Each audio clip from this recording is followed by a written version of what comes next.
പണ്ടൊരു ഭയങ്കര വലിയ അനൗൺസ്മെന്റ് വന്നിട്ടുണ്ടായിരുന്നു, മമ്മൂക്കയുടെ വില്ലനായിട്ട് പൃഥ്വി വരുന്നു, അരിവാൾ ചുറ്റിക നക്ഷത്രം എന്നുള്ള അമൽനീരത്തിന്റെ ഒരു സിനിമ എന്നൊക്കെ പറഞ്ഞിട്ട്. ആ സിനിമ ഇനി എന്തെങ്കിലും രീതിയിൽ തിരിച്ചു വരാൻ അങ്ങനെ എന്തെങ്കിലും സാധ്യതകളുണ്ടോ? ഇനി അത് നടക്കുമെന്ന് തോന്നുന്നില്ല.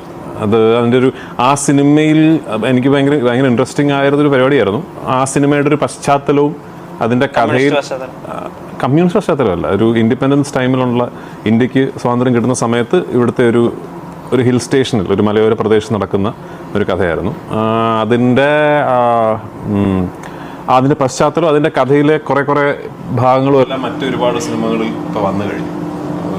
ഇനി ആ സിനിമ ചെയ്യുമെന്ന് തോന്നുന്നില്ല. ഇല്ല, ഞങ്ങൾ ഓഫ്കോഴ്സ് കഥകൾ കേട്ടിട്ടുണ്ട്, ഇങ്ങനെ ഇന്ന വേഷങ്ങൾ ചെയ്താൽ നന്നാവുന്നൊക്കെ. അങ്ങനെ മമ്മൂക്കയ്ക്കും എനിക്കും ഇഷ്ടപ്പെട്ട ഒരു സിനിമയും കഥയൊക്കെ ഉണ്ട്. പക്ഷേ അൺഫോർച്ചുനേറ്റ്ലി മമ്മൂക്ക ഭയങ്കര ബിസിയാണ്. ഇപ്പോൾ മമ്മൂക്കയ്ക്ക് ബാക്ക് ടു ബാക്ക് സിനിമകളുണ്ട്.